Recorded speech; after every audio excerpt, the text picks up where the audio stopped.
with Hillary Clinton still in Riyadh, President Obama has announced sanctions against companies that assist in the import of Iranian oil. Obama said the oil market will be closely monitored so countries have enough in their strategic reserves to maintain supplies. Well, for more on this, we can cross live to writer and researcher Sarah Sepapur-Ulrich.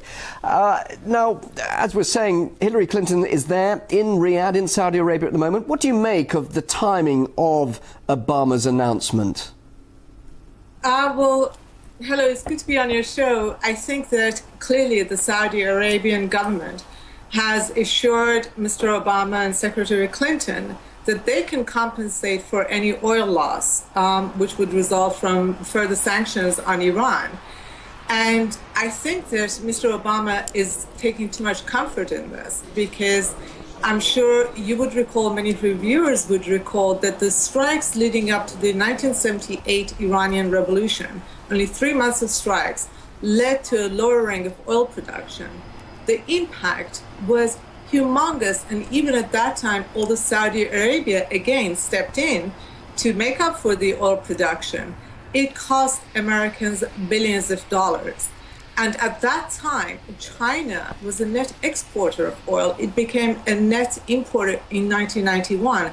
India was not using so much oil. So to think that Saudi Arabia will be able to prevent the further price rise of oil is incomprehensible to me. I don't know why they would even imagine that. What about, though, the move itself against Iran, this oil embargo? Will it pressure Iran to abandon its suspected nuclear weapon program, or will it simply provoke Tehran ahead of more talks which are due to be held in the future? I honestly don't believe that Iran would ever abandon its civilian nuclear program. For one thing, it does believe it's inalienable right, and it's the one factor that unites Iranians of all social economic classes behind the government.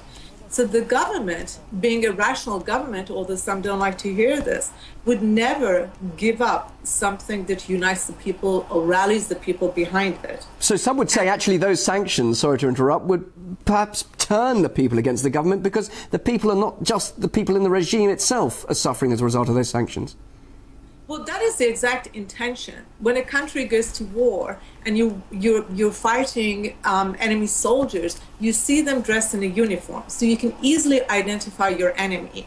Sanctions, on the other hand, which is warfare, does not come dressed in a uniform, so you cannot project your defense mechanisms, your hostility, I'm talking about the people, at the easily identifiable uniformed enemy.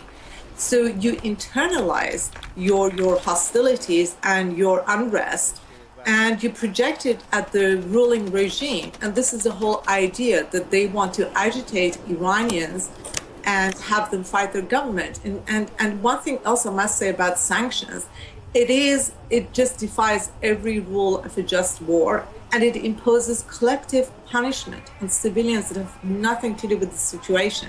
It is just not an acceptable method of warfare. But not only are we seeing the US imposing sanctions on Tehran, it's now imposing sanctions on its friends and allies, Japan and Turkey, using strong-arm tactics to get them to support the US over its policy with Iran. Is it not in danger of losing friends over this when it really needs support?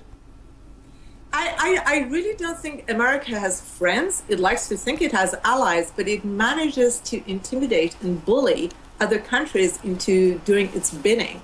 And the extraordinary thing is that America is, in imposing these sanctions, is acting against its own national interest. Yet it has managed to impose this kind of policy in other countries and say, you go against what is good for you to please me so I can please Israel, because all this ultimately comes from Israel. And the funny thing is that when the Arab boycott initiated boycotts of Israeli goods, President Jimmy Carter, in fact, signed a law saying that they would impose fines on any company that would not deal with Israel.